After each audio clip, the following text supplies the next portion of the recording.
A very good evening to all brothers and sisters in the Dhamma. Today is the 19th December 2023, Tuesday class. Namo 本师释迦牟尼佛。Namo 本师释迦牟尼佛。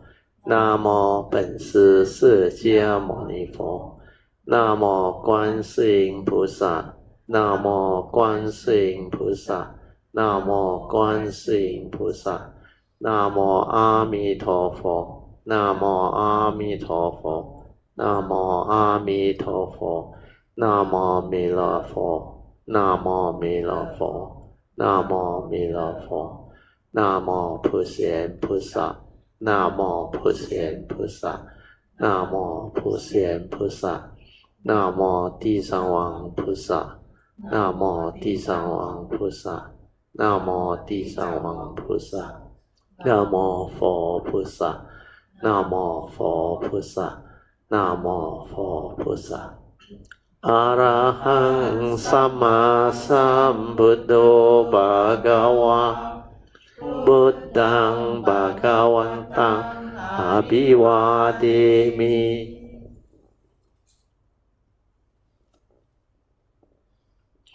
สวากาโตภะคะวะตาธัมโมธัมมังนะมัสสามิสุปฏิปันโนภะคะวะโตสาวกสังโฆสังฆังนะมามิ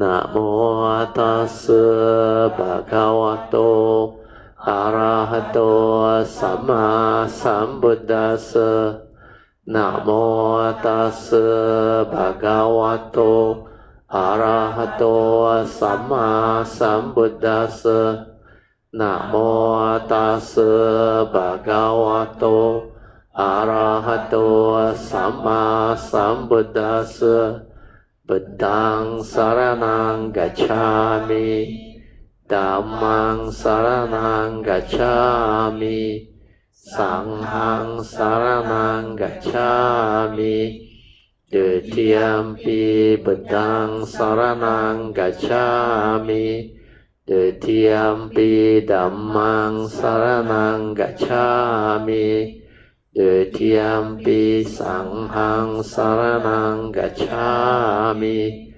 Tatiyampi Buddhang Saranang Gacchami Tatiyampi Dhammang Saranang Gacchami Tatiyampi Sanghang Saranang Gacchami Panati Pata Veramani Sikkhapadang Samadhiyami Adina Dana Veramani Sikkhapadang Samadhiyami Kamesu Miccācara Veramani Sikkhapadang Samadhiyami Musawada Veramani Sikkhapadang Samadhiyami Surameraya Majapamadatthana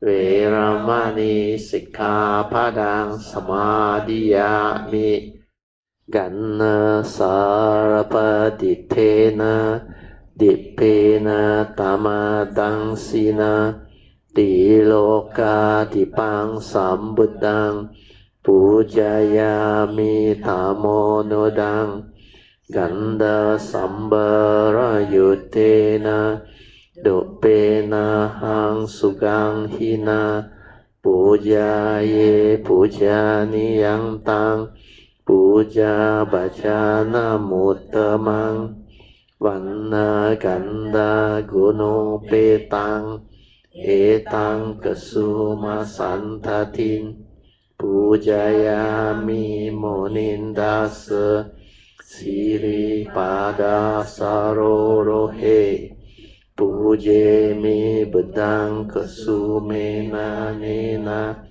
Punnena Matena Cha Hotu Mokhang Pupang Milayati Yatta Idang Me Kayo Tata Yati Vinasa Bhavang Adivase Tuno Bante Paniyang Parikapitang Anukampang Upadaya Patigan Hatu Mutamang Adivase Tuno Bante Pale Parikapitang Anukampang Upadaya Patigan Hatu Mutamang Adivase Tuno Bante Bojanang Parikapitang Anukampang Upadaya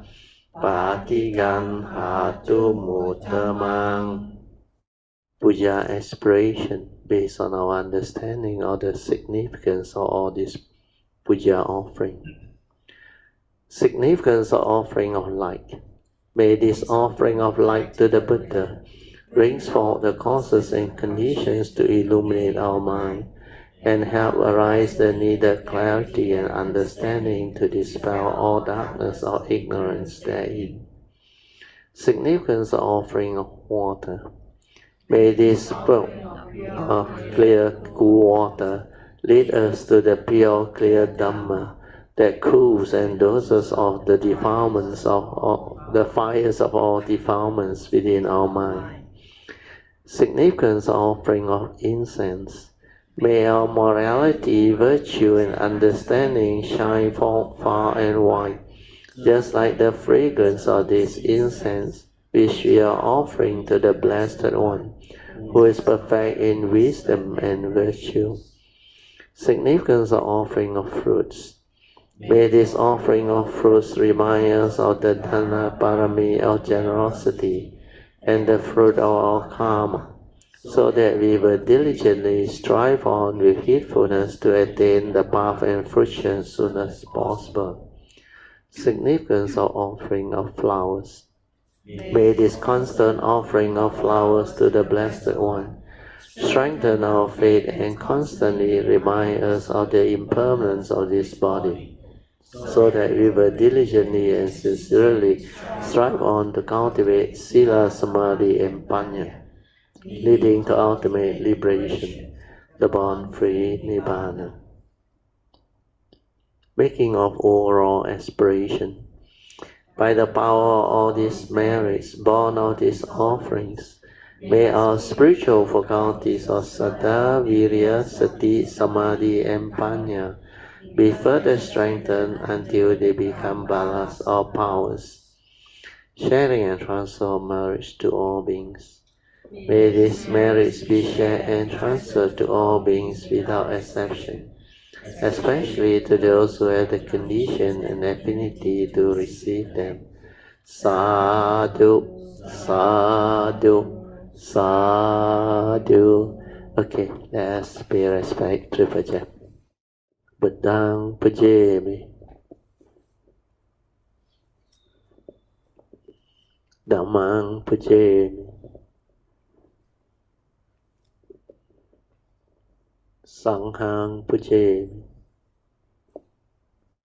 Today, I think you all know, it's 19 December 2023. It so happened to coincide with my wife's birthday. So I saw the flower. Then somebody mentioned, they said, this flower must be offered where they want to take photo for people in Singapore to see Puja and Devas. So I think it's good that we have it before we proceed with our meditation and our Dhamma class sharing. Sadhu, sadhu, sadhu, sadhu, sadhu, sadhu. That's why Kayamita you sing, rejoice. In fact, this morning when I saw the greeting, I was also very surprised. Then my wife didn't look at the phone. That's why I helped her to reply on behalf. Okay, So remember the 4 support. Relax body and mind, then maintain awareness. Then just continue to develop the ability to be aware, to stabilize the inner awareness. So that one is very important. So when you can just do these 3, your mind will actually develop. You will have the ability to slowly develop the inner silence, the inner peace, the inner awareness. Just by following the first 3 support, you are reversing all the heedless thinking and the unnecessary sankhara activity, because you just need to relax completely, body and mind. To maintain an awareness means don't try to know, don't try to do anything. Whatever happens, just aware, finish. Aware, finish. When you are just aware and don't do anything else, the thinking cannot continue, the sankhara cannot continue to manifest the mundane mind, the thinking mind. And because of that, this, what they call mundane thinking mind, that has the mental hindrance and habitual tendency, they will start to slow down on its own. Then as it slows down, you will see the sudden shift in awareness, where the mind that is normally busy thinking, chattering, verbalizing, commenting, stirring, creating, all this will start to slow down, slow down, slow down. So to meditate is to develop the inner awareness to see all this activity. Then when all these activities slow down until it becomes completely still, that is the realization of your true mind, your silent mind, your inner awareness nature. And that is what you need to develop. Then from there, if you continue to stabilize it, it will develop into the meditative mind. We call it the sati, the mindfulness, the awareness. And that awareness is capable of understanding. There is a spiritual faculty that can allow you to understand spiritual teaching. And from the awareness nature, you can develop the direct seeing, the awakening, and also at the same time silent observation of the reality, silent awareness or observation of what is going on within your own form and mind, thereby understanding clearly who are you, what are you, and who are you. Okay, so this is very important as an understanding. So you can develop this, your awareness will start to become more and more clear, more and more prominent. Then it will stabilize and become very different. And this is what you need to meditate. We call this the silent mind, your true mind, your awareness nature within. And this is the mind that can develop clear understanding and awakening. When you are aware, when you stabilize it, you become very mindful, or we call it ever mindful. To be aware is to be mindful. Then when you stabilize it, it becomes ever mindful. So this is what heedfulness is all about. When you are ever mindful and you use it to meditate, means constantly meditative with the awareness that you have developed. Combine these two, it makes you heedful. Then like Dhammapada verse 21 clearly explained, heedfulness is the path to the deathless. The heedful never die. Whereas heedlessness is the path to the dead. The heedless are as if dead.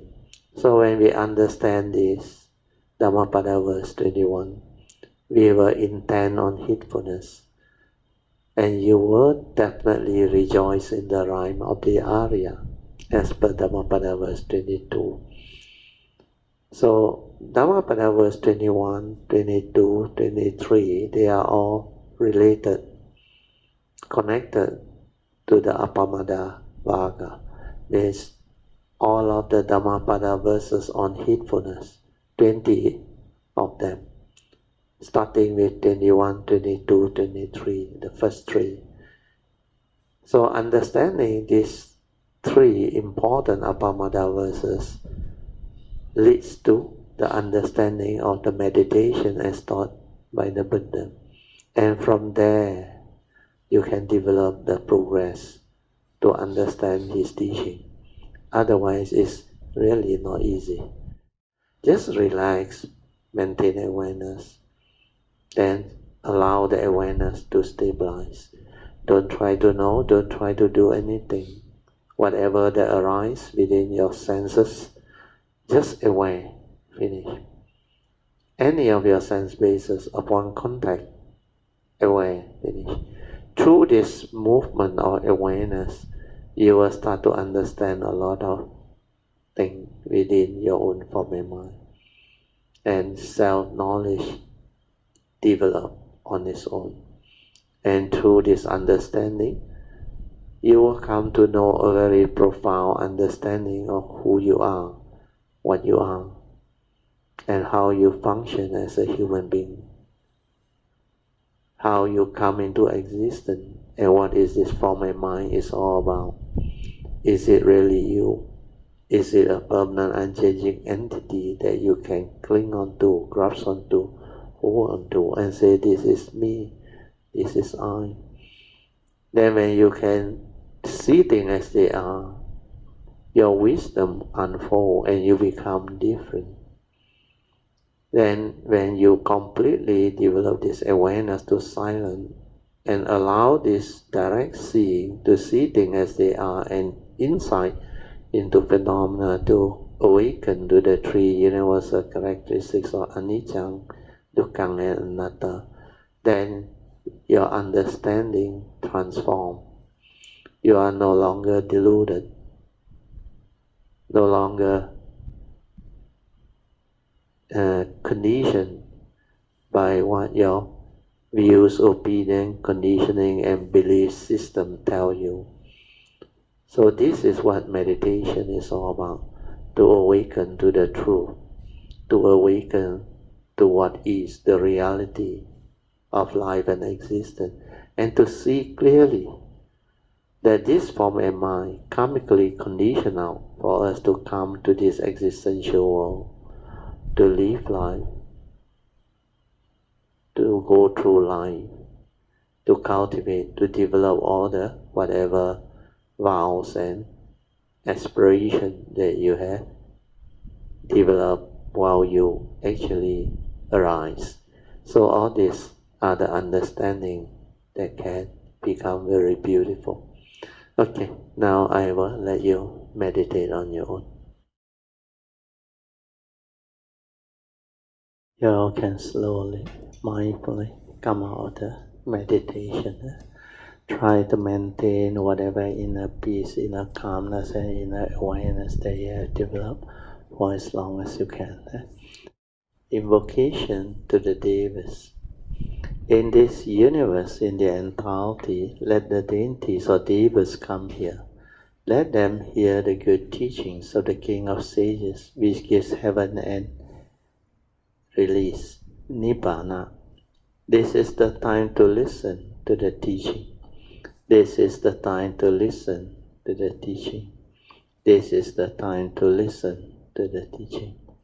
Samantha Chakavalesu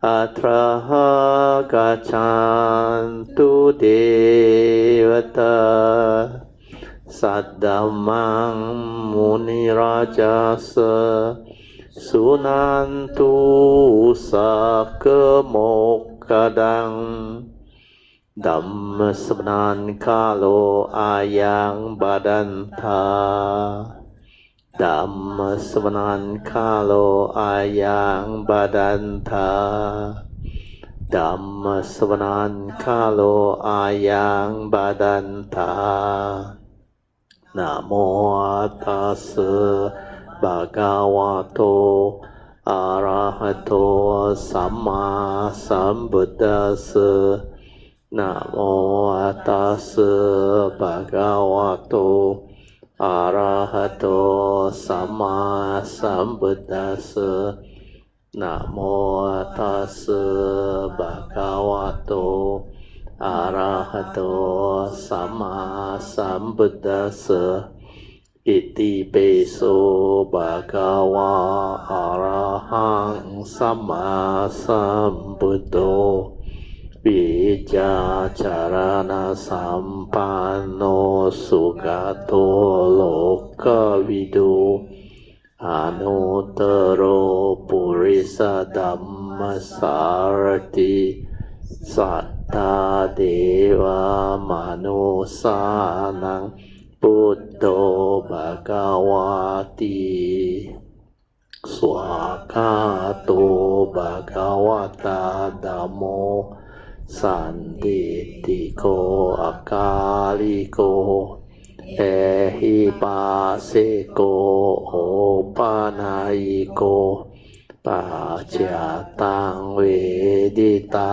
โภวิโนหิติสุปฏิปันโนภะคะวะโตสาวกสังโฆอุจุปฏิปันโนภะคะวะโตสาวกสังโฆญาณปฏิปันโนภะคะวะโตสาวกสังโฆสามีจิปฏิปันโนภะคะวะโตสาวกสังโฆยะติตังจัตตาริปุริสยุคานิอัตตปุริสปุคละ เอสาภะคะวะโตสาวกสังโฆอาหุเนโยปาหุเนโยดาคิเนโยอัญญาลิการาเนโยอนุตตรังปุญญังเกตังโลกัสสาติสาธุสาธุSadhu. Okay, you can be seated. Then we continue from where we stop. I think we are at page 499. We are following the commentaries as written by Master宣化. So we are using this volume 3, chapter 2, Expedient Devices. The title of the book is The Wonderful Dhamma Lotus Flower Sutta. Okay, I will continue from where we stopped. Sutta. Sariputta, you should know that when I heard the sacredly lions, deep, pure, and wondrous sound, I call out homage to all the Buddhas. And further, had this doubt. I've come into a turbid, evil world. As the Buddhas speak, I should follow in accord. Having thought upon this matter, I went straight away to Varanasi. Since the still and extinct mark of all Dhammas cannot be expressed in words, I used the power of expedience to instruct the 5 bhikkhu. So this one is about the meet up with the 5 ascetics that Sakyamuni Buddha actually intend to meet up with after he gained his enlightenment. And that's how the first teaching comes about. He called it the Dhammacakkappavattana Sutta, the first sermon as expounded by Sakyamuni. Yeah? So we go and read on the outline. Yeah? So Sakyamuni Buddha praises them in turn and accord with their manner of teaching. Then bestowal of the teaching. Okay. So we will go through the commentaries now by宣化. The sutta says, Sariputta, you should know that when I heard the sagely lion, meaning when I heard the Buddha of the 10 directions praising me in this way, saying that I was number 1, great guiding master. Then the sutta continued, deep, pure and wondrous sound, meaning their sound was clear and beautiful or pure, fine. So I call out homage to all the Buddhas, Sammasambuddha. The Buddha having praised Sakyamuni Buddha, Sakyamuni Buddha then praised them back. This is the Buddhas praising each other. Then the next part of the sutta says, and further had this thought, I have come into a turbid, evil world. I have now appeared within the Saha world, the world of 5 turbidity and evil world. It means at that time there is hardly any Dhamma. Everywhere is like very turbid. Means you cannot see clearly. So the 5 turbidities leading to an evil world. As the Buddha speak, I should follow in accord.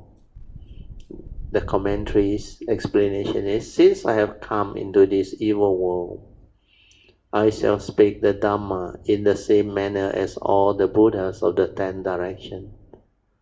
I shall employ the same technique or methods.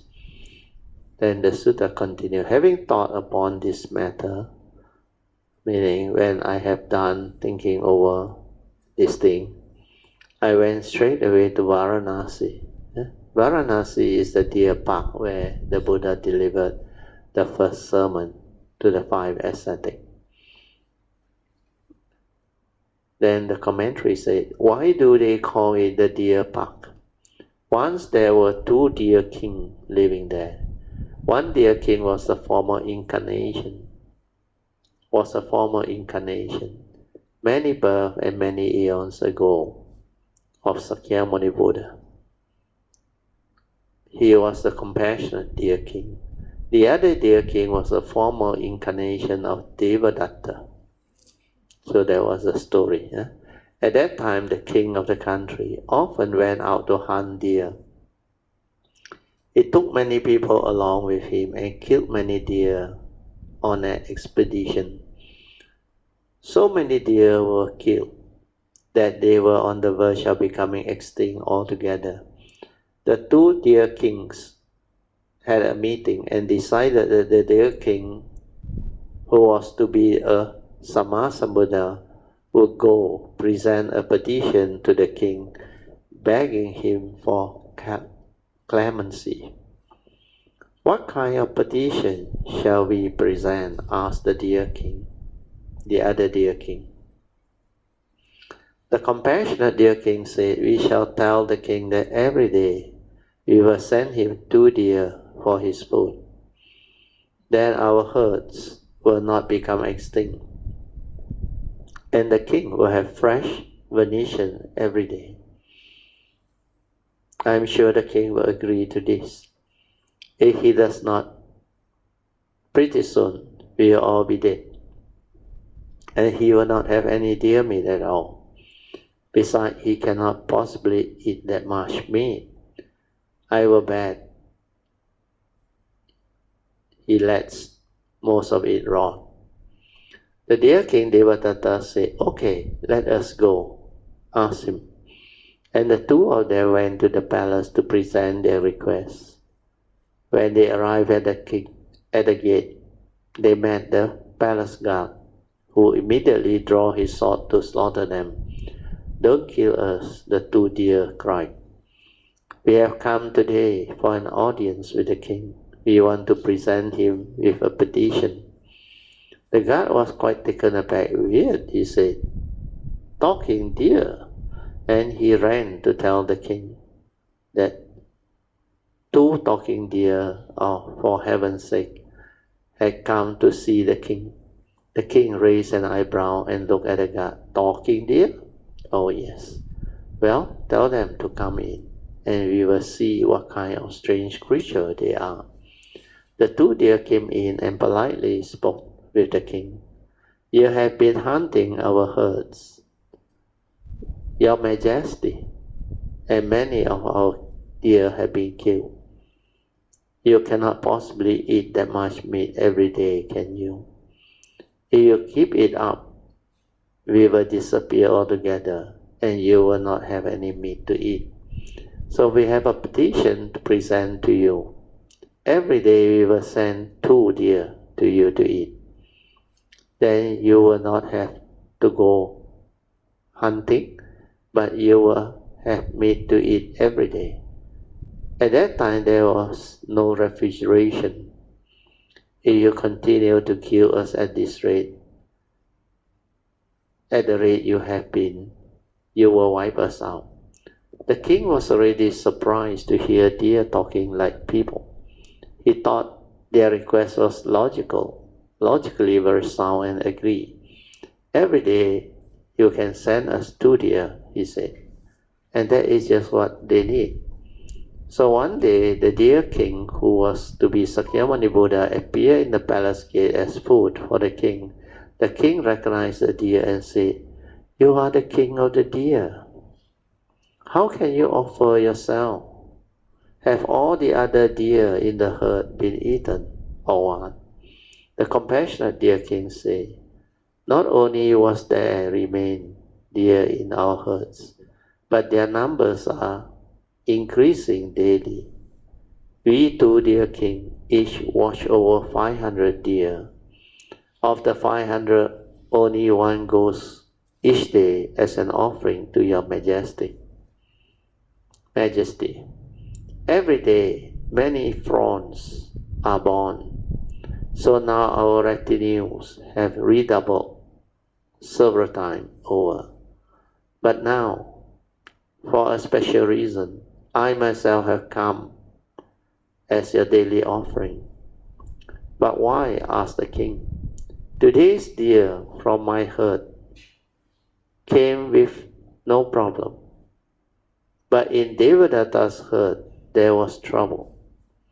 The deer selected to go happened to be pregnant. Her baby was due in a day or 2, and she begged Devadatta to let her trade places with someone else, saying that when her baby was born, she would gladly go to the king for their food.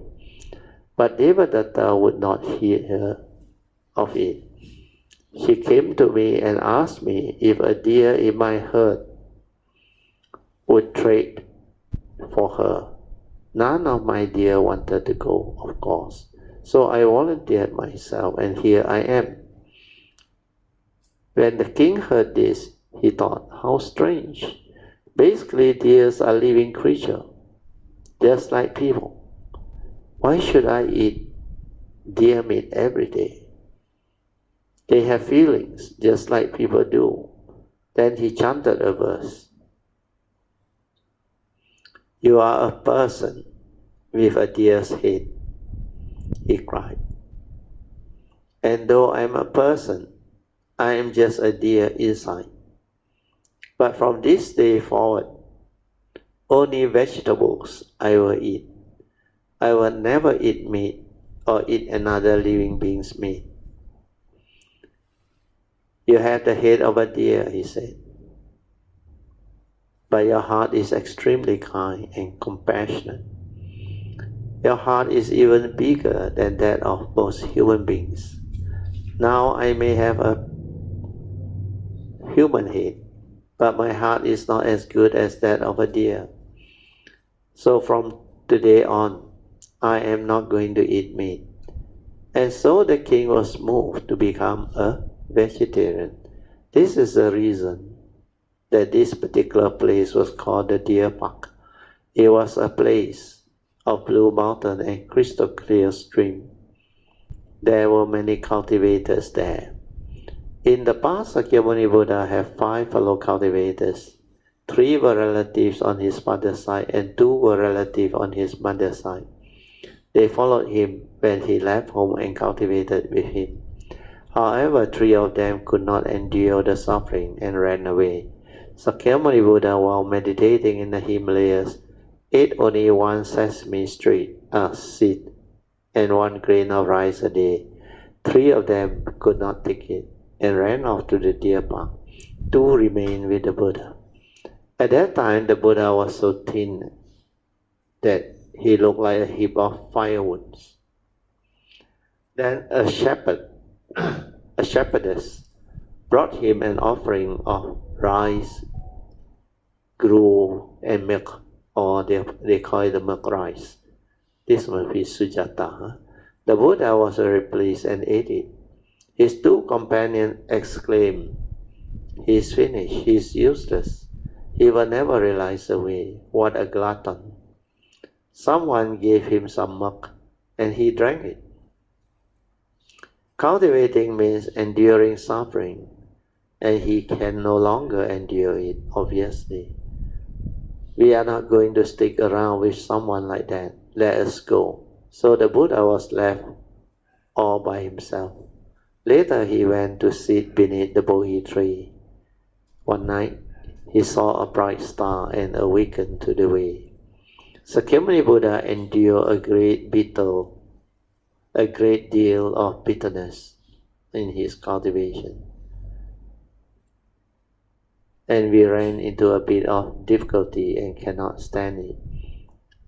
How do we measure up to Sakyamuni Buddha? So this is commentary by Hsuan. Actually, this one, according to the sutta, for about 6 years, while he was searching for truth, he actually suffered, where he was doing it following the very austere type of practice. Means they believe in torturing themselves, enduring all the suffering and pain, and take very little food. That's why later on, when Sakyamuni Buddha awakened, then he realized these are the wrong way, or it's foolish to actually go this way. That's why he started off the teaching by saying the 2 extremes are to be avoided. And the 2 extremes are related to sensual indulgence and self-mortification. On the other extreme is to indulge in all the senses, the good food, comfort, and all these things. If you have such condition, it's very difficult for you to cultivate. Then the other one is having the wrong view, to believe that self-mortification, if you mortify yourself and create more and more suffering for yourself, one day when all your suffering no more, you will become enlightened. Means they believe they have to finish off their karma, allow the karmic suffering to actually take its course in order to realize enlightenment. So all these are deluded, wrong view. Okay, go back to the sharing.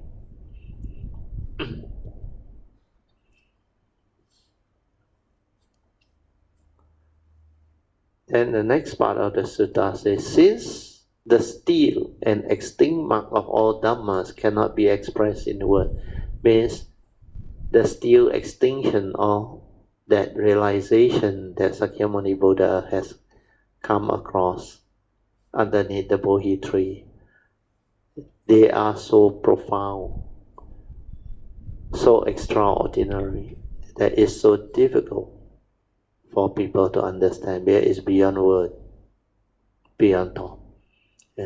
Because he realized the cessation of form and mind. Then when he came out, he understood everything. So the commentary we read through, see what Hsuan explained. Shenhua said, when the Buddha went to the deer park to teach, he knew that all Dhammas are marked with still extinction. They have no appearance. The mark of still extinction, however, is basically ineffable. Ineffable. That is, you cannot express it in words. The path of language has come to an end. The place of the mind's activity has been cast aside, means beyond thought, beyond mind. Then the sutta said, I use the power of experience to instruct the 5 bhikkhu. So the commentary said he spoke the Dhamma for the sake of, this is Kondanya, they use the title Ajanata Kondanya and the others. The 5 ascetic or bhikkhu were the first to receive the Buddha's teaching when he went to the deer park after realizing the enlightenment. They were the 5 who accompanied him when he left the home life. 3 of them ran off because they were afraid of suffering, and 2 of them ran off because they were afraid of enjoying themselves. Then after the Buddha realized the way, he observed the causes and conditions and saw the 5 ascetics cultivating in the deer park. So he decided he should go there and teach the 5 ascetics. This is where the teaching starts, the Dhammacakkappavattana Sutta, the 3 turnings of the Four Noble Truths. Okay, so from now onward it will be interesting. So the next part of the sutta, we continue. This was called the turning of the Dhamma wheel. That's why the title of the first sermon is Dhammacakkappavattana Sutta. Dhammacakka is the Dhamma wheel. So Dhammacakkappavattana Sutta is the first turning of the Dhamma wheel. Then came the sound of Nirvana, as well as Arahantship. Dhamma and the Sangha, various names. From remote aeons onward, I have praised and shown Nirvana's Dhamma as the final as the final end of birth and death, suffering. Means to transcend birth and death. Always have I spoke thus. Sariputta, you should know, I saw disciples of the Buddha resolutely seeking the Buddha way, limitless thousands of myriads of millions of them, all with hearts of reverence, all coming before the Buddha. They had heard from former Buddhas expedient teachings of the Dhamma. This causes me to think. The reason why the thirst come one appear is to teach the wisdom of the Buddha. And now the time is exactly right. Sakyamuni, you should know. Sariputta, you should know. Those without faculties and slight wisdom, those attached to marks, the arrogant, cannot believe this Dhamma. I now rejoice and have no fear, and among the Bodhisattvas, I shall cast expedient aside and be straightforward, speaking only of the supreme path. When the Bodhisattva have heard this Dhamma, the network of their doubt will be destroyed. 1200 Arahants will all attain to Buddhahood.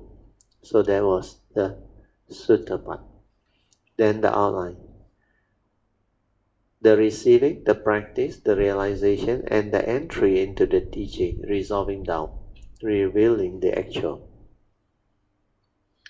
Okay, then we go into the commentary. This part onward is very interesting. This is where the teachings of the Four Noble Truths and its three turning. So this is Dhamma Chakkappavatana Sutta.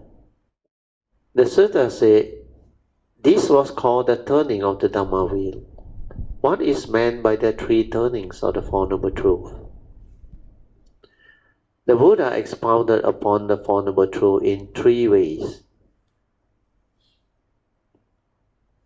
called three turnings.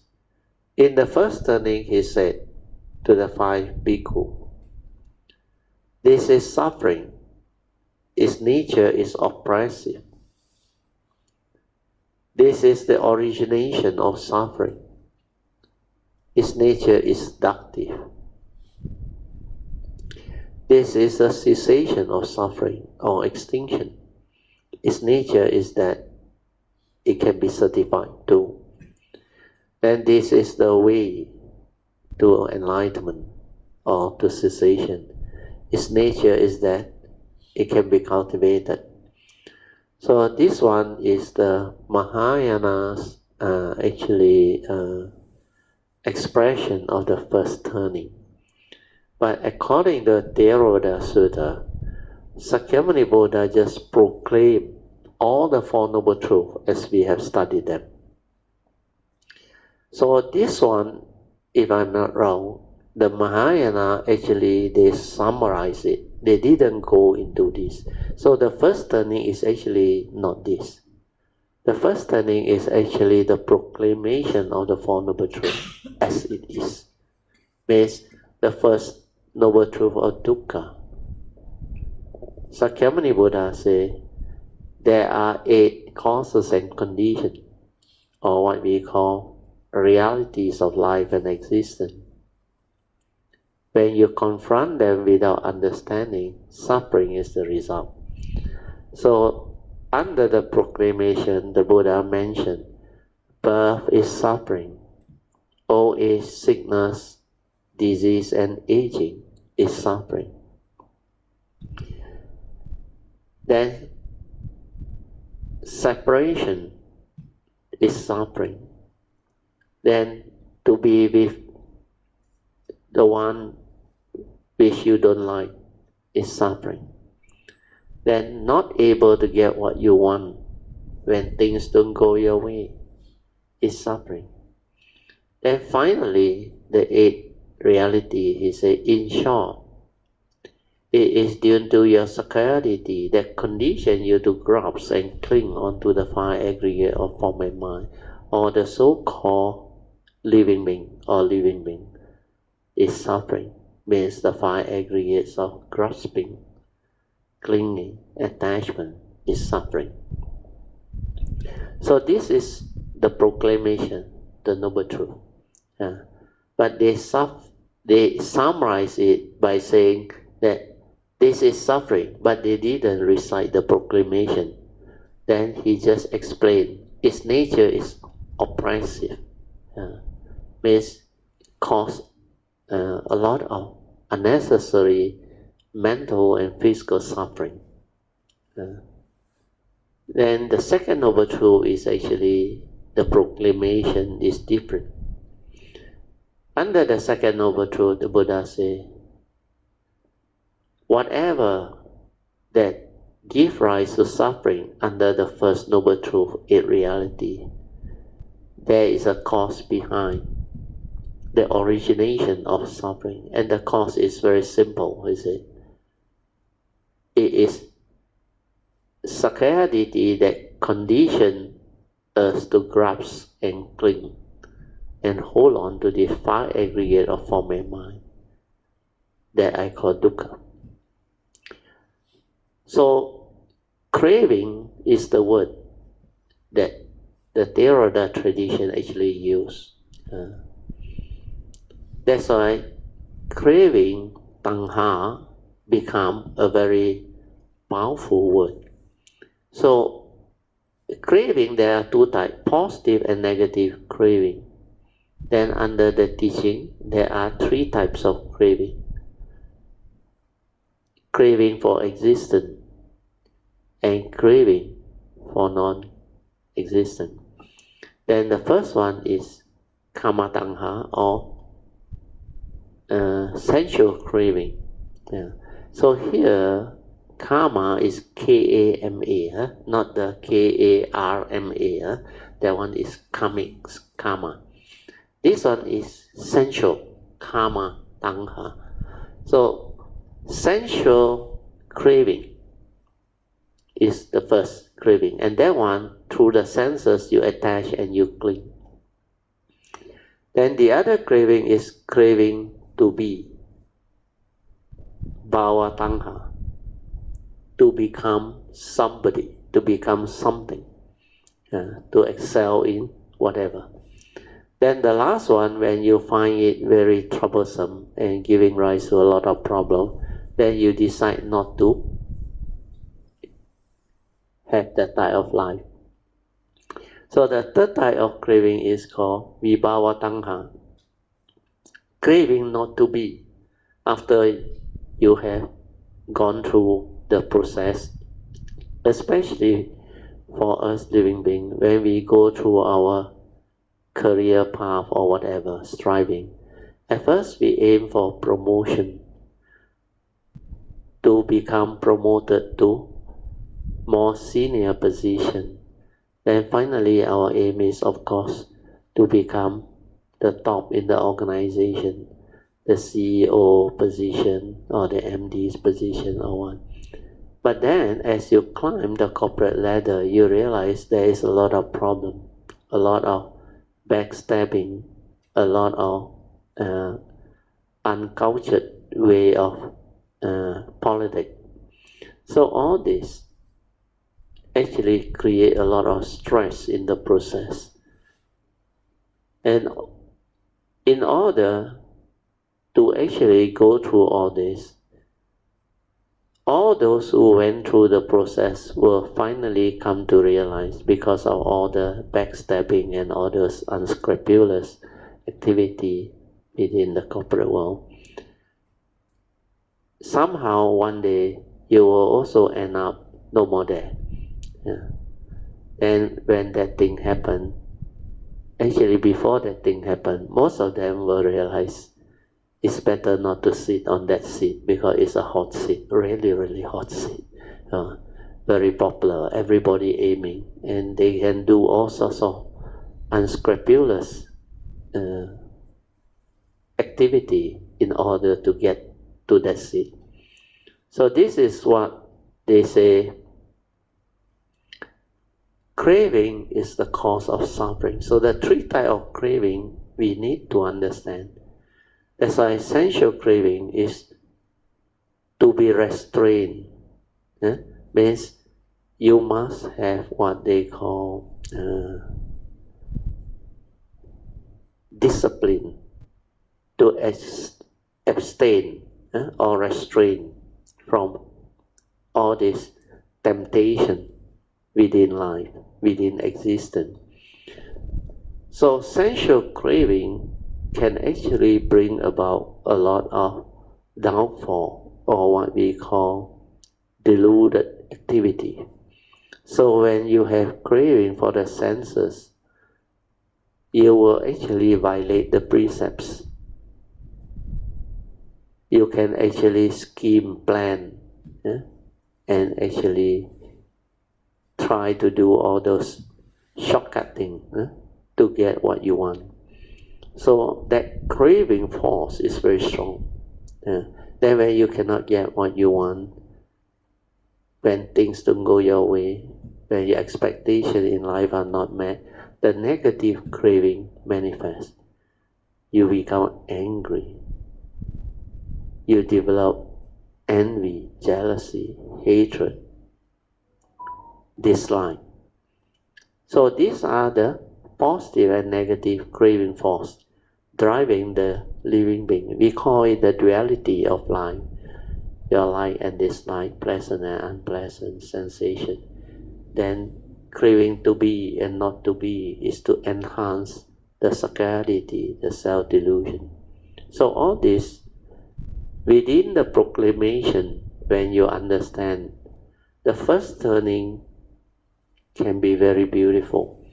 But here, the way Mahayana express it is for you to only focus on the summary of the Four Noble Truths.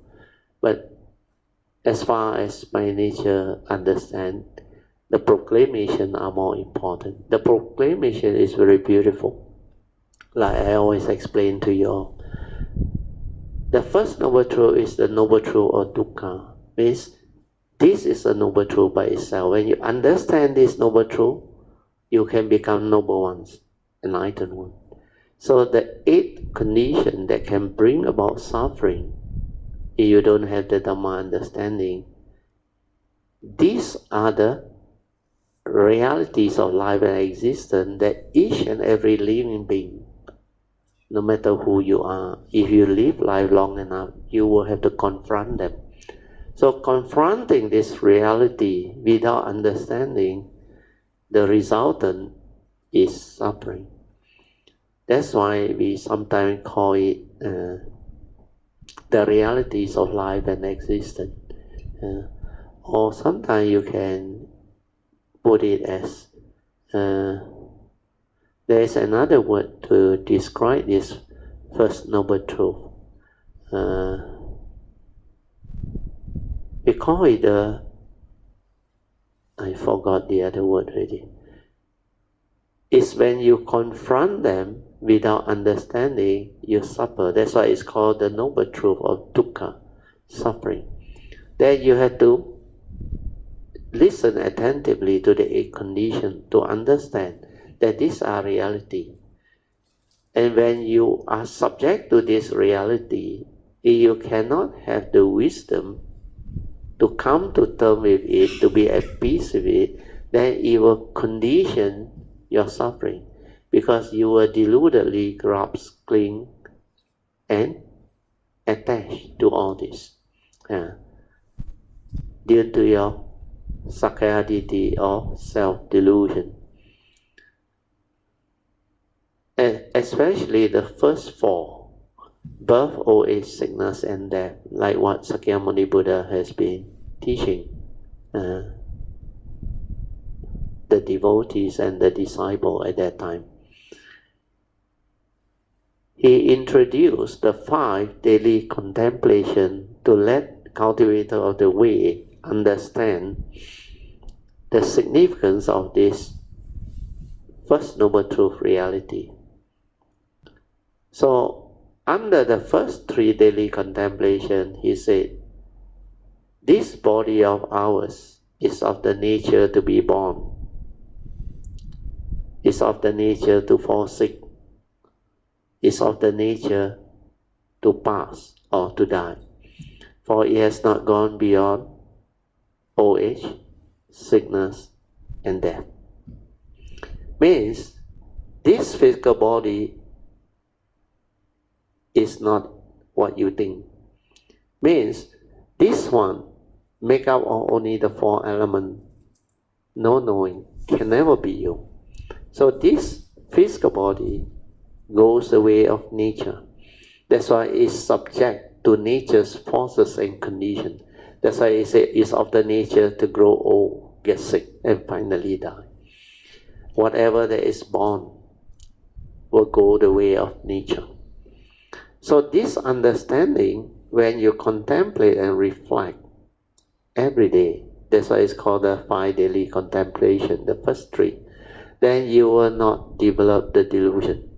You will awaken to it. If this body is of the nature to grow old, get sick, and die, means this is a reality. I need to accept it. I need to come to terms with it. Then if I have the understanding of it, then I won't suffer. That's why his teaching is to teach you to see all this clearly. This physical body of ours is of the nature to grow old, get sick, and die, because it's dependent originating, condition arising, causal phenomenon. It's not a permanent, unchanging entity. Cannot be owned, cannot be possessed. And you cannot say, this is me, this is I, because it's not a permanent, unchanging entity. That's why from there, your mind actually can develop a type of wisdom that enable you to liberate your mind and free. Then the fourth contemplation is about separation. Is to give you the understanding that everything you believe you can own, possess, or have, they don't really belong to you, because they are all conditioned arising entity, dependent originating phenomena, not a permanent unchanging entity that you can hold on to, grasp on to, cling on to, and say, this is me, this is I, therefore all this can be mine. No such thing. Then the fifth daily contemplation is about the law of karma and all those things. So the first turning, actually under the Lotus Sutra, you read the Dhammacakkappavattana Sutta, it is very clear, it's explained clearly by Sakyamuni, because these are recited over the years, and the accuracy of the proclamation are there for you to actually investigate into. And when the first time I read it in 1971, I remember, my nature just understood, and there was so much joy. No need to search, this is it. Nobody can do that. Able to summarize to us all of life, the mundane and the supramundane. So all of life is, they explain to you not only the mundane aspect of life, means the secret of life, but the supramundane also. So when you understand the secret of life, you will know how to live life. Then the supramundane is the solution to life. That's why under the Four Noble Truths, the first turning, the third Noble Truth, the Buddha explained very clearly. He said, suffering need not be. Cessation of suffering, which is the realization of Nibbana, is possible. That one is the supramundane. Then he not only explained to you that this cessation is possible, but under the Fourth Noble Truth, he said, there is this Noble Eightfold Path. If you were to cultivate it, it will lead to the end of all suffering. This is the meditation, because we develop the meditation to free our mind from suffering, isn't it? We develop enlightenment is to free our mind from suffering, isn't it? So the Fourth Noble Truth is very clear, very specific. If you cultivate this Noble Eightfold Path, it will lead to the understanding of this Noble Eightfold Path qualities or embodiment of Noble Eightfold Path. And then it will lead to the end of all suffering. Means you don't have to confront them with delusion anymore. You can rise above and liberate your mind. So this is how you understand life. This is how you transcend life. So to understand life, the first Noble Truth is the realities of life. You realize the 8 conditions cover every aspect of our life. That's why it's called the realities of life and existence. Then the second Noble Truth is the cause of its arising. When you don't have the Dhamma understanding, you deludedly grasp and cling onto it and develop the craving, then suffering comes to be. So when you have developed the understanding of the first 2 Noble Truth proclamation, means you know what suffering is, the 8 reality. Then you know the cause behind its arising. Definitely you can do something about your life, isn't it? True or not? When you know the cause behind its arising, and when you know that this is suffering, so next time when you confront them, you don't have to be so deluded like before. You can manage it much better. If I know this is suffering, I will not allow it to arise. And if I know the cause is craving, then I must develop the wisdom to transcend that delusion. That's why we need to meditate, develop awareness-based meditation to insight into phenomena, to awaken to the reality of life and existence, to see clearly that this form and mind, the five aggregates, they are not you. They are all dependent originating phenomena, condition arising phenomena. So, meditative wisdom born of mindfulness or awareness-based meditation can lead to this understanding. Then when you develop the understanding, you can realize the third noble truth, which is a cessation of dukkha. So this is how the teaching is to be understood. Okay, we go back to the sharing, then I explain. So the first turning, forget about what they put here. You just go direct into the proclamation part by the Theravada teaching, according to Theravada teaching. Means the proclamation of the Four Noble Truths. So under the proclamation, if you can understand it, then you will understand life, then you will know how to live life, then you can reap the fruit of that understanding. That's why existence becomes wonderful. 真空妙有. When you realize true emptiness, empty nature of existence, life becomes wonderful, meaningful. So we read on. He said, this is suffering, it's oppressive. This is origination. It has the nature of seduction. It comes through craving, the three types of craving that I have explained to you. You bring this affliction upon yourself, then this is extinction. Extinction is actually cessation. The correct word is cessation of form and mind. Cessation refers to the still cessation of nirvana. Actually, the word still is actually not that realization of nirvana, but they add in this word extinction. So the English word extinction is like no more in existence. Correct? Extinct already. But it's actually not the correct expression. Because the realization of nirvana is the complete cessation of the form and mind. Even the pure awareness also no more.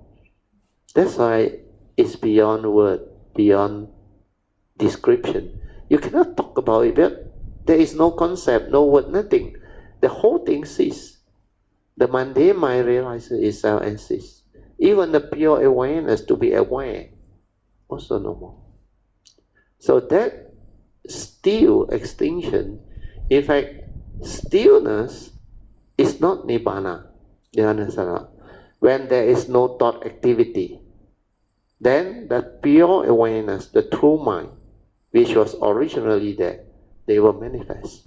And that one is not nibbana. No? That's why a lot of people got it wrong. They say the absence of suffering is nibbana. You heard this very often, right? Yeah? When you don't have any more suffering, there is enlightenment, nibbana. So when you radiate metta, do you have suffering? You don't have it. Is that nibbana? No, nothing to do with it. Nibbana is cessation.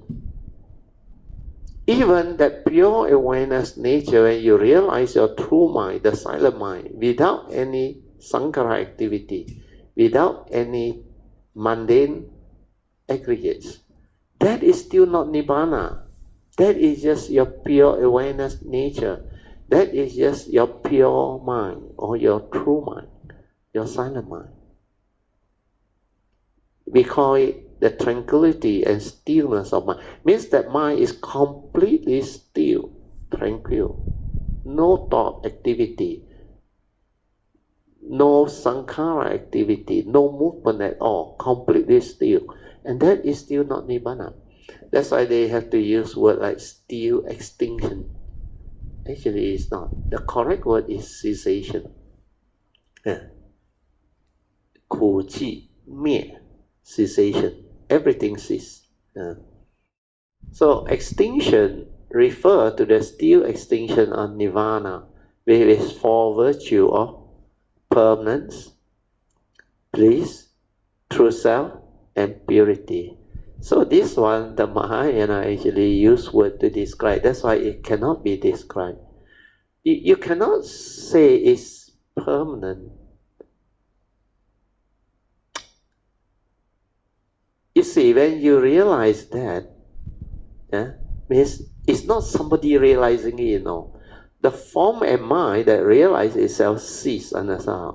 So the entity, which is the five aggregate of form and mind, completely cease. So how can you say it's an experience where it is permanent, blissful? Of course, they use the word true self and purity. You want to say purity, maybe there is a slightly close meaning to it, but it cannot be described. Then true self is like the true mind. That one, the pure awareness nature, is not nibbana. Nibbana is not this one. So all these four virtues that the Mahayana used to describe, I think is the way they understand it and the choice of word. It is actually not like that. Then we read on. Shenhua said, you can certify to that cessation. And that is very true. It can be realized. Cessation of form and mind can be realized. You can certify to it. Then this is the way you can cultivate it, which means the Noble Eightfold Path, which can lead to the end of all suffering, can be cultivated. So when you cultivate it, you can realize the enlightenment in the here and the now, and thereby certify to the realization of Nibbana. But here they like to use the word, the four virtues of Nibbana. They want to describe what Nibbana is, like something permanent, where you can own it, your true self, and it's like blissful purity. Actually, it comes from the statement that Sakyamuni Buddha actually spoke. He said, Nibbana paramang sukhang. You know what is that meaning or not? Nibbana is the highest peace. Sukhang actually is happiness. Happiness. But the actual meaning is highest peace. Because when there is complete cessation, there is no hesitation of the form and mind, understand? The mundane mind does not arise at all. That's why it's the highest peace. There is no other state of peace that can be higher than the cessation of form and mind. Even that pure mind, when you realize the complete cessation of thinking. Cessation of thinking is not Nibbana yet. When all of your mundane thinking stop, the mind becomes tranquil, still, and that awareness nature is there. And that is not cessation. That one is the pure awareness nature, your true mind, your silent mind, the first to come out from the source.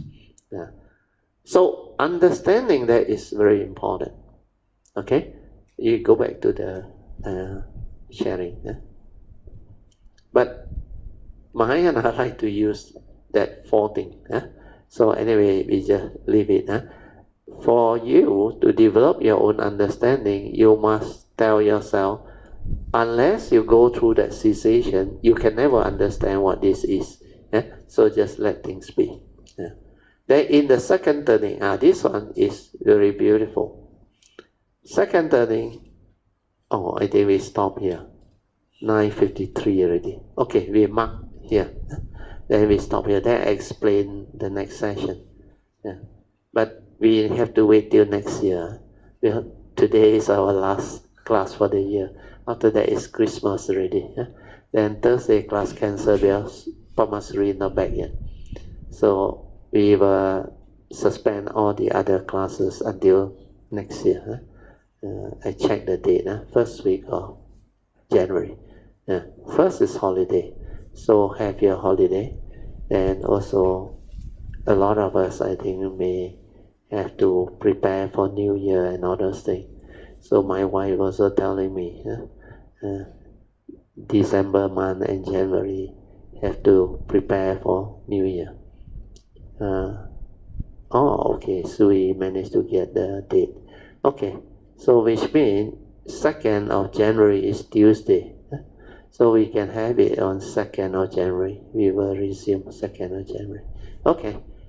We shall now continue our second session. I think we're supposed to get Song to continue the sharing, but they managed to convince my wife to say a few words. Because today is a happy occasion, maybe expression of thanks. Lúc thắc là lúc WhatsApp share, share cái này hồ, lúc quý lời WhatsApp the message. First you would like to thank, or then lúc thắc là. Okay. 首先我要感恩我嘎亚米达祝福的祝福，还有就是让我有机会有这个 opportunity 和缘分来服务造福，非常感恩。所以每次我都说我们大家互相扶持，大家互相扶持走同修，走这成佛之道。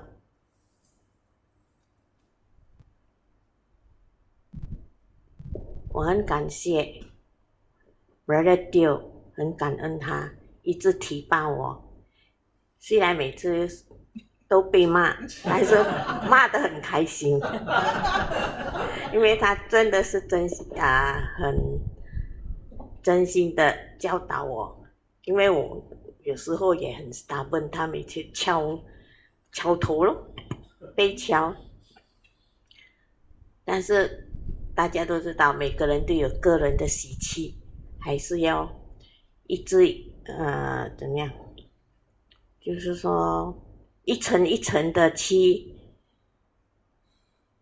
清除简单讲就是你要有 wisdom， 然后一层一层的去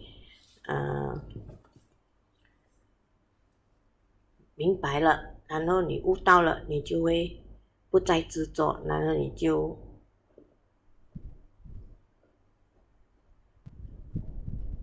清净了。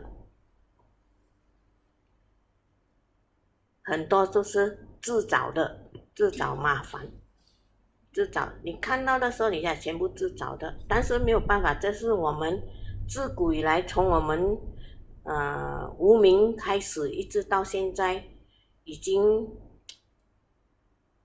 很紧了，很怎么样，很黏了，就是说很深，不容易，但是一定要下决心，大家都要下定决心，要有坚定的怎么样讲，精进，坚定去修行，只是有些比较快，有些比较慢，总而言之不要紧，慢慢走，要看风景也好，一边走一边看，一边走一边看，到最后你还是会到终点的。时间没有说长短，只是我们一直修，希望大家努力加油。OK， lúc thắc lui bên tria biểu thắc. So my wife message is very good. I say sadhu sadhu sadhu to all Kayamita. May the Triple Gem bless, protect and guide us always. May our noble wishes and aspiration be fulfilled soon as possible. But the Mandarin one is better. 我也是愿尽虚空遍法界，十方三世一切佛菩萨慈悲加持，保佑我们与家人吉祥安康，福慧增进，早日证成果。大家精进执行醒觉的修行。Stride on with heedfulness， 阿弥陀佛。阿弥陀佛，感恩，萨埵萨埵萨埵 ，Let us rejoice， 萨埵萨埵萨埵，很好啊。我的 dear Mrs Teoh， 阿弥他晚上好。晚上好。在这里也要祝Mrs Teoh生日快乐，身体健康，福慧双修。萨埵。我的我叫我 share 一下那个experience 那个。对。OK， 我回去 take care 我的mother 的时候，但是我就每天就一直要面对他那个的 for the first 2 weeks， 他是一直躺在床上，所以一直要去 take care 他的时候，但 out of sudden 我整个很像我在 serve 他的过程中，我整个讲，这个就是 first noble truth 的那个2个 reality， 就是老跟病。对。然后我就一直我在 serve 的过程中，就去你去 feel 对，你去contemplate， 对，你去 reflect， 你看到他的每一种的那种 reactions， 对，他的那一种然后你去 contemplate 说，我们如果 after 20 years later， 我也会经过，我也会经过这样的过程。但 at the same time， 那个时候，比如就你的那个 Tuesday class 的 Unicode 我记得那个 Unicode 97，你在 share 这个 First Noble Truth Three Turning， 对，然后我一听到了以后，然后我就借用这个 condition， 跟那个 Dharma Talk， 然后我就去 contemplate， 就去看，就去 learn 怎样的去从这个Three Turning 里面去 understand 这个这2个 reality， 然后过后因为我们有时常去hospital， 但你去了 hospital， 哇，垃圾多的那种老人更多的那种所以你就一直你就看到了很多的那种first noble truth 的那种 reality 就每一天就一直在面对在看他们。等我晚上我有时间，我就一直在听那些 Dharma talk， 所以我一直就同时我一直在就是一直有去reflect 跟 contemplate 这个老跟这个病，so almost 1 month later 的时候，有一天我们早上去General Hospital， so 我们就那个骨科的那个 department， 哇，就很多的老人哇，坐轮椅的啦，脚断的啦，拿刀割的啦，哇，因为它是骨科的。因为我们 morning after register 了以后，我就看到哇一堆的那种病人老人 ，especially 很多是老的，都是有骨骼有问题的我就一直看，我就这样子，我就这样子看着他们。我 silent 的这样子看着，然后我就坐在那边 ，after that 我就静静的坐住。忽然间那个 tree right view 整个这样子 arrive 上来，就是他就这样上来 ，very beautiful。我就整个就看到，我就 understand。The next moment 我就整个就很像看从他们的身上看到了那个 tree right view， 我就整个知道，我就整个就然后我就知道怎样的去令那个 tree right view on 这一些这个这2个 reality 里面这个就是一个那个过程very penetrative because 你一了解了 especially old age and disease and sickness, so getting old, getting sick, to be subject to all these type of realities of life and existence, because these are reality as we grow old, as we age. Aging is a reality that many people cannot endure. But when we have the condition to witness them, especially like Song's case, last time when I saw my mother, my father also same, then of course people who are not close to you, you may not feel it that way. But for people who are close to you, you can actually feel it. Then when I saw my mother admitted to the ICU, heart attack and all those things. Then when I visited her almost every night, then she told me, he said, she wants to be discharged. Because at that time, she told me, my mother told me, he said, it's terrible to stay in the ward. I said, why?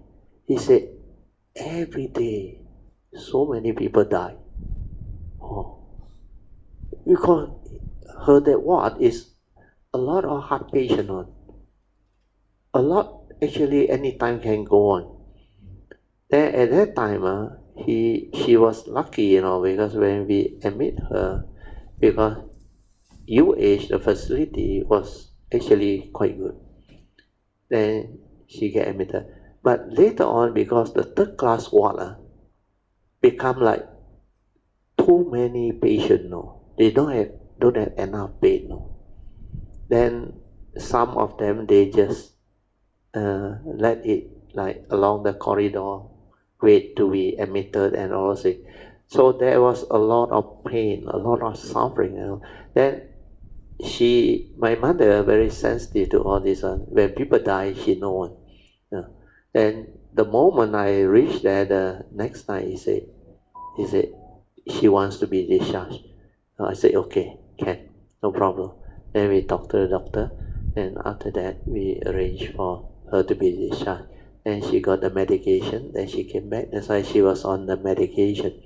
So all this witnessing of the realities of life and existence, especially old age sickness, these two, they are very powerful. Of course, death is also traumatic.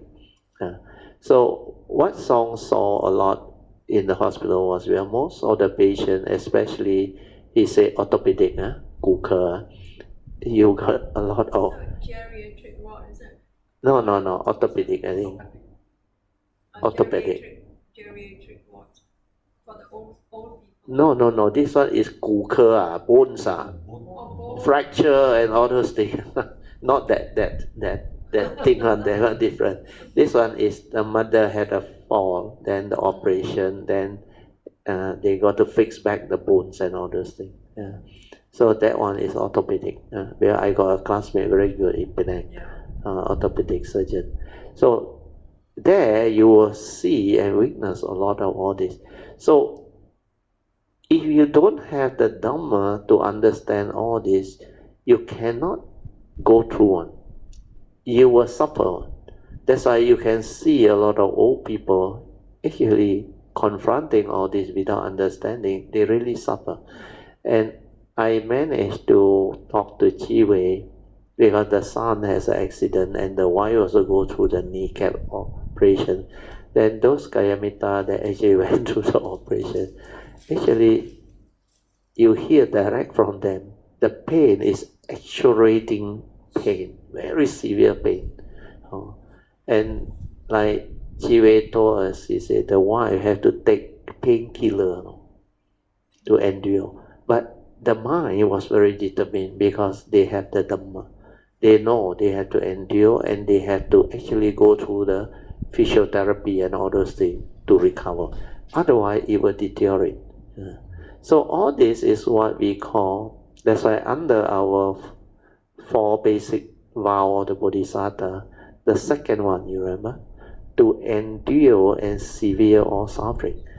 That is the wisdom that is needed.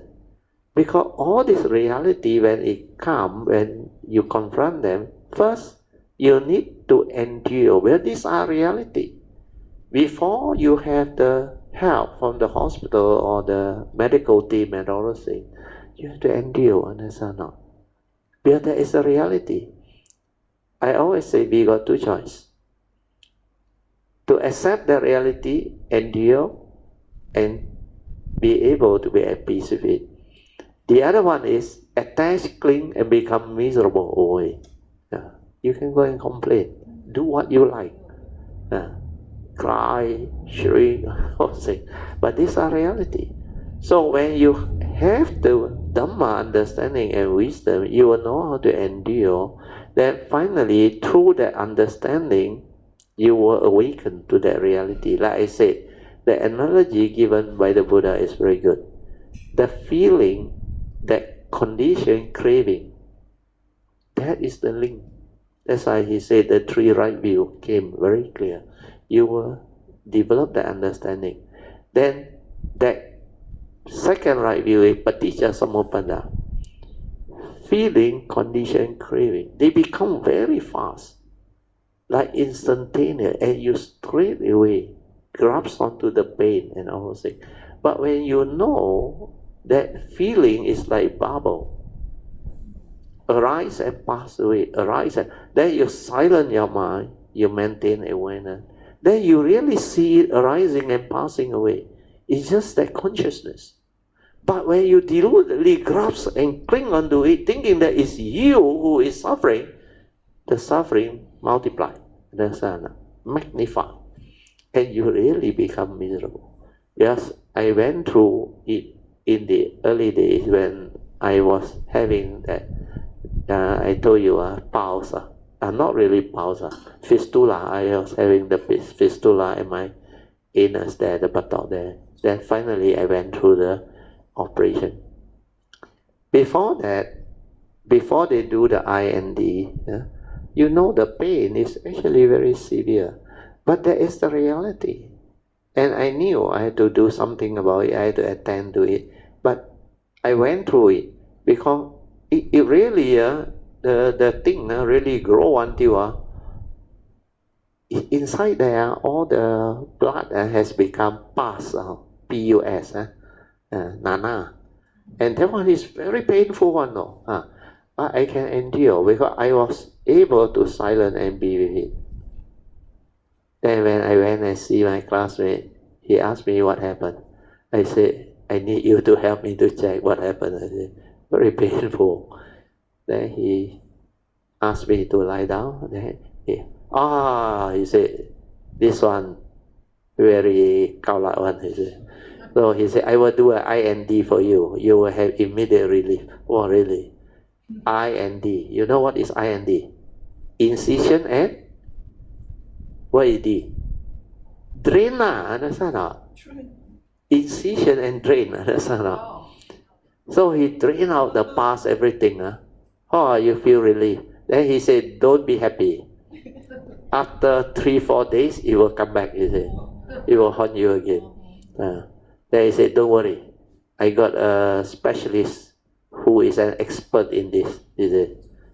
They all doctor, they know. He recommend me one specialist, Samuel Tay in Subang Specialist Center. He said, this one is the expert down there. Everything you need to do, you go and see him. So I went and see him. Then when I went and see him, it was actually another 3-4 days already. Then I have that thing starting to develop again. Then when he checked on me, I said, doctor, can you give me a quick IND? He said, I don't do this one. He's a specialist. He operates on me. He said, he will not do the IND. But it's temporary. It's not a permanent fix.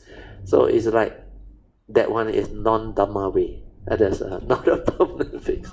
So I said, wow, like that how? He said, if you are comfortable, I can admit you, he said.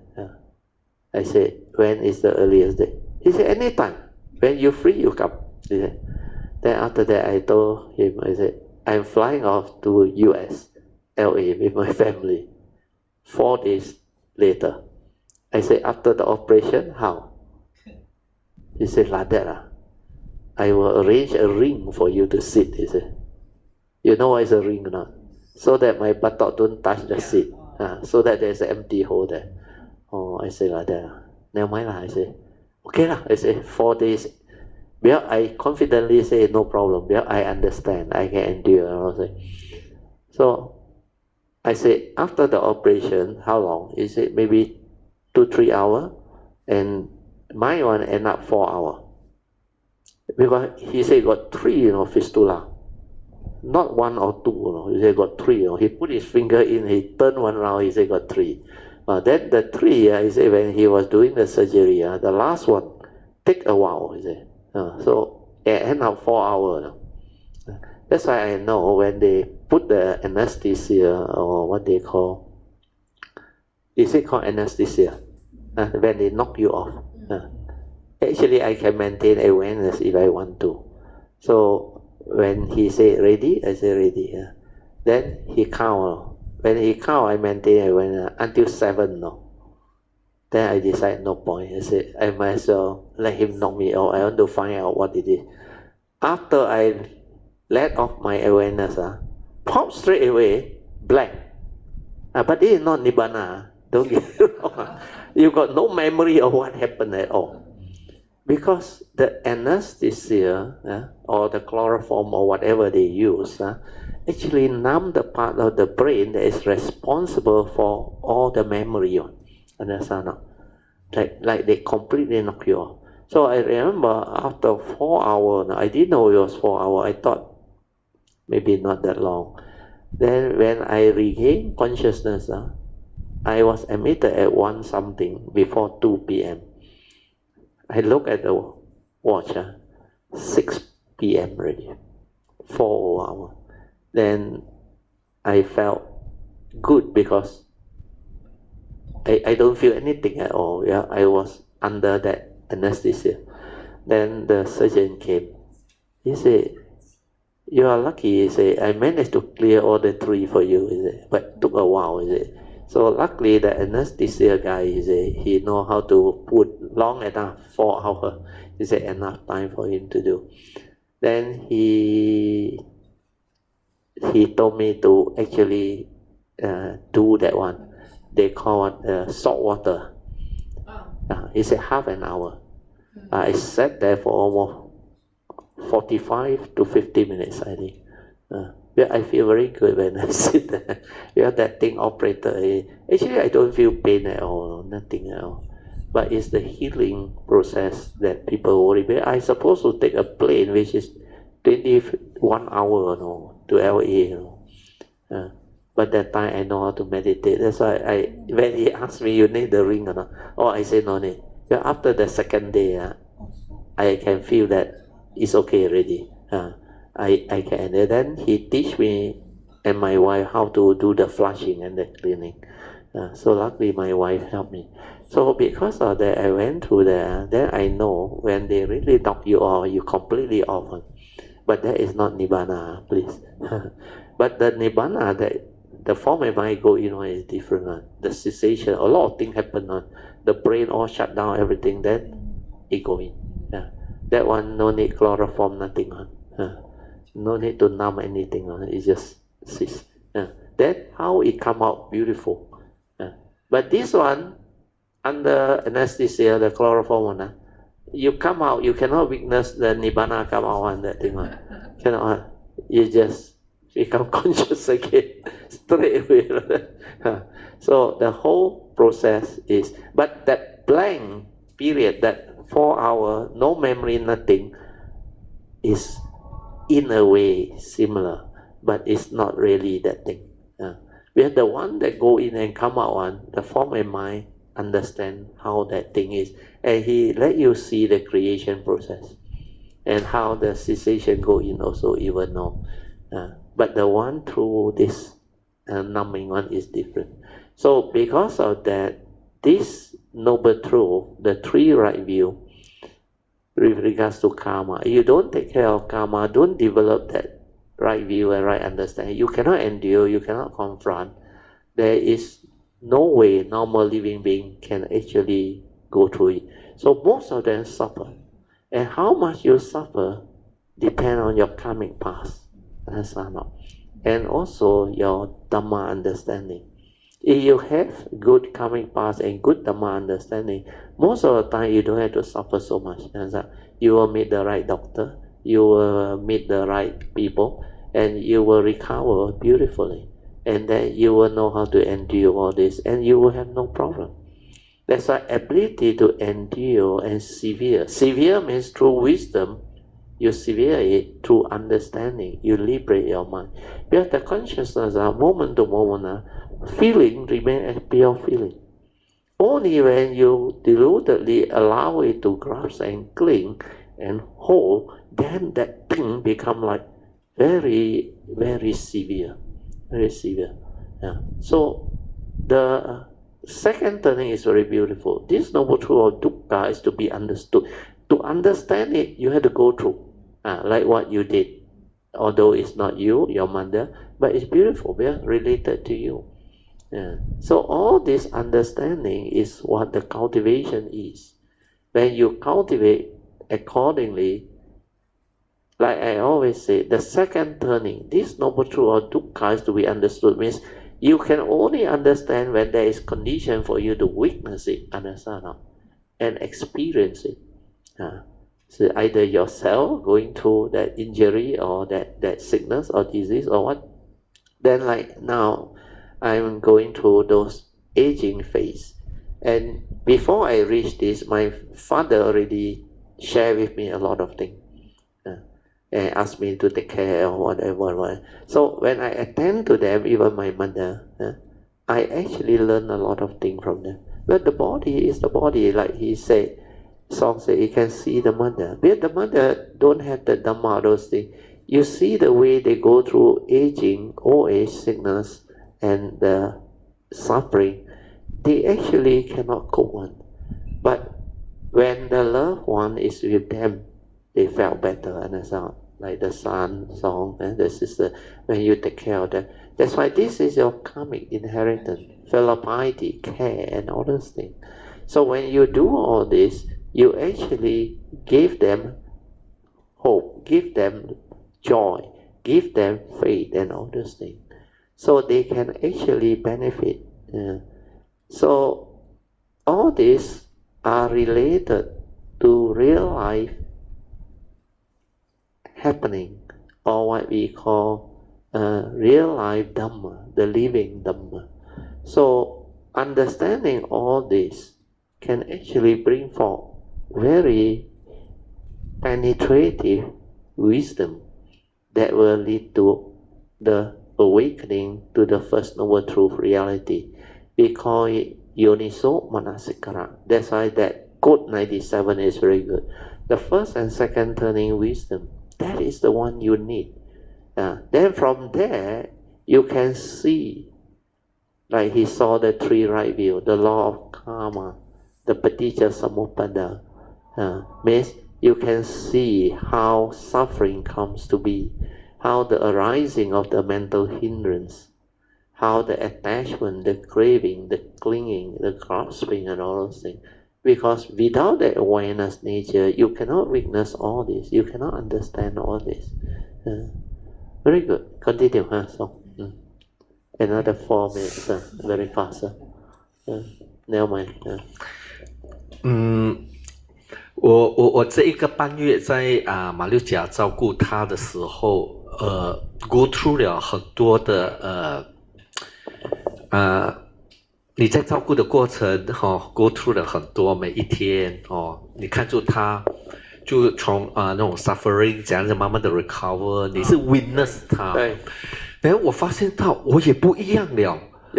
我也不一样。The moment 我 take care 他，然后我跟他讲话，我跟他什么的时候，我自己也觉得我不一样，但是我又不知道是什么。就 就你在讲的时候，那个是我们的 stand 那个第6个的那个那个阿维加苏大的时候，跟第7我才知道 no wonder。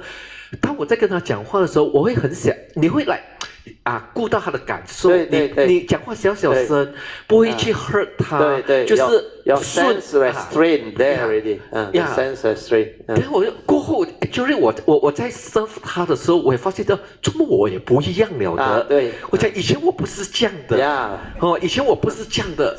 把我看到我姐姐，哇，我姐姐就是以前的我，大声小声，大声小声。但我没有，我就很小小声的。Full of understanding and patience. You can attend to them, talk to them very nicely, hold their hand and let them feel the good feeling and all those things.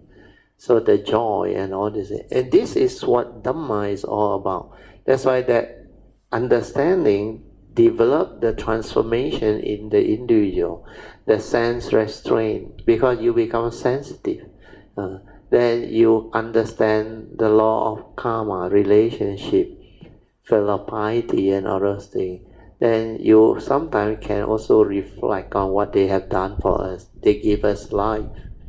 They provide for us, care for us, sacrifice for us when we were young. And this is what the mother will do for their children.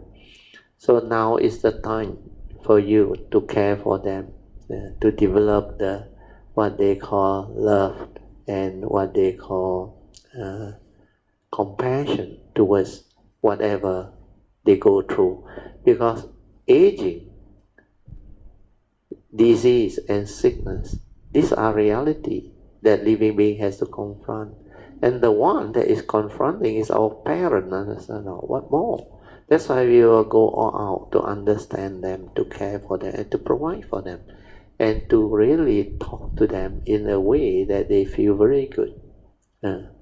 Where this is to give them back that joy, that happiness that most living beings fail to receive from their own children or loved ones.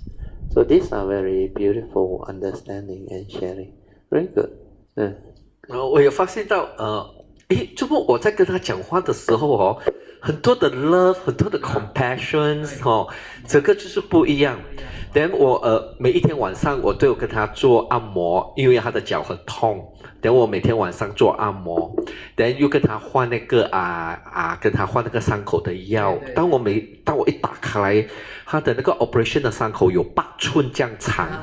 连那个医生用那个 stapler 跟他哇，我的哥哥不敢看，每个人都不敢去摸，不敢哇，我就每一天就跟他洗，就跟他说。But the moment 我每一天一看到那个伤口，我跟他洗的时候，我里面很 deep 的一种感觉，就是这个是一个 karmic 来的，就是说他要 go through 的，对，要还债的他是还债的。不，我不这么，我每天去洗的时候，我就讲，这是要还的，是这样子然后我就每天跟他做按摩，因为他跌倒了。很多那个黑青，等我就是去按摩，等他就跟我谈天，有一天他就讲，哇，你以后可以去做按摩师了就来那种过程我就觉得哇，很 like very 讲就是很 lovely 的就是这样子的谈天，每一天晚上就这样子，然后我就跟他然后 after 按摩好了，给他穿袜子，给他盖被给他去睡觉 ，like。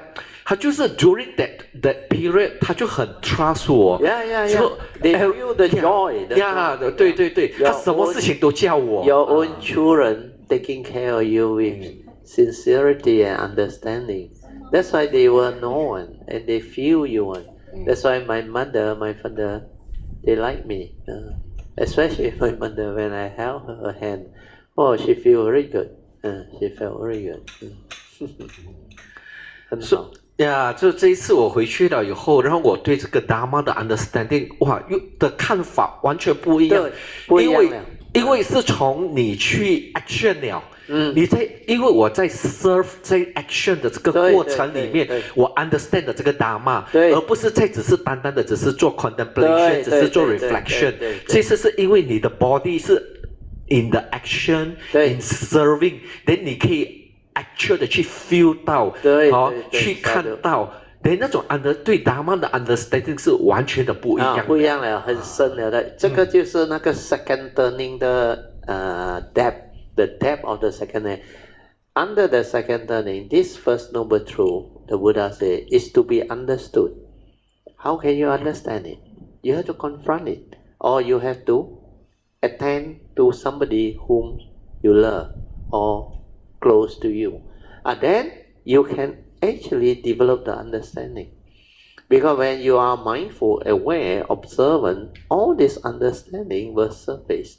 Then your love, your compassion, your fellow piety, your ability to have this type of what they call understanding to help people actually become very different.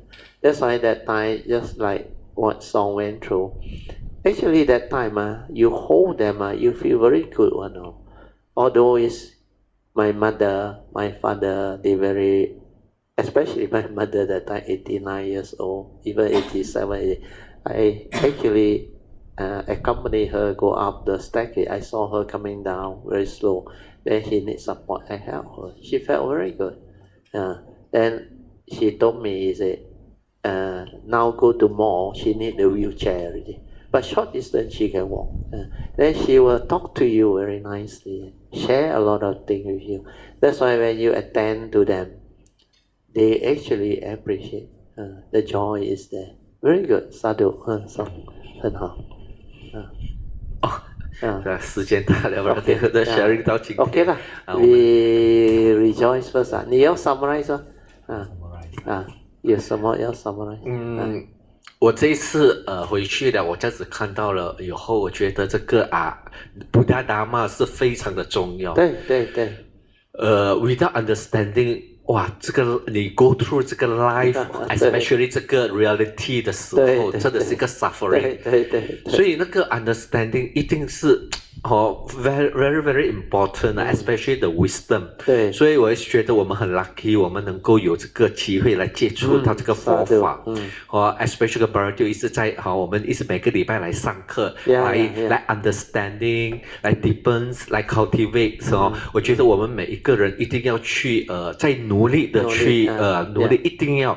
Otherwise， 当我们每一个人一定会 go through 这个first reality 的时候，first noble truth 的 reality 的时候 ，without wisdom 的时候，真的是一个苦suffering 真的是一个苦。你去医院你就看到了，非常的多。对。The session was it， 这是苦如因知，不但我知，你也要知。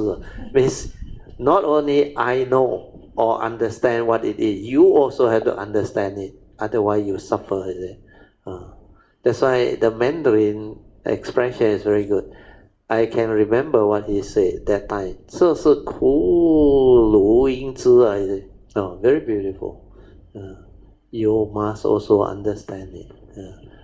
Not only I understand, you must also understand. It's very beautiful. That time was 1986 when I heard this. Then you asked Alicia or my wife to read the Mandarin one. Very nice. 你拿来读那个 second turning。Brother 是 second 第二转是吗？第二转。此是苦如因知。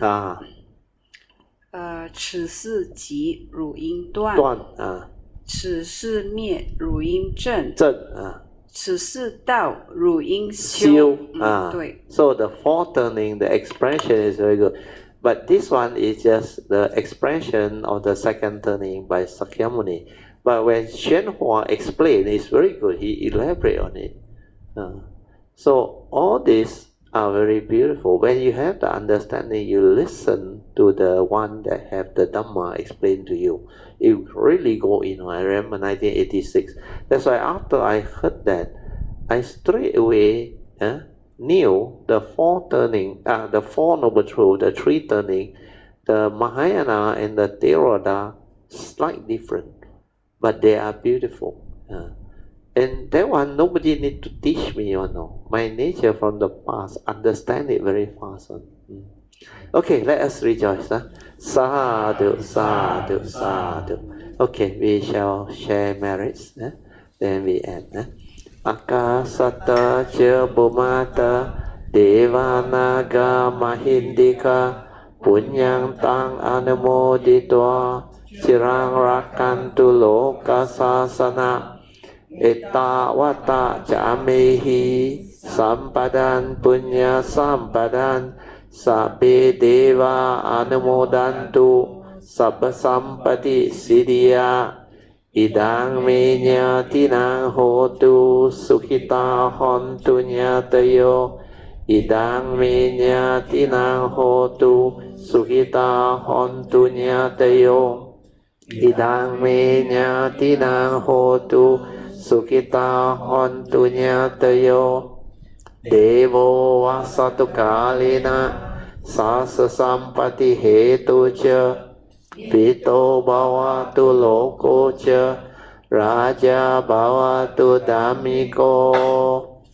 อิมินาปุญญังกามินามาเมบาลาสมากโมสัตตังสมากโมโหตุยาวะนิวานาปาติยาสาธุสาธุสาธุ Okay, y'all can now pay respect mindfully to Lord Buddha, Guanyin Bodhisattva, and all the worthy ones.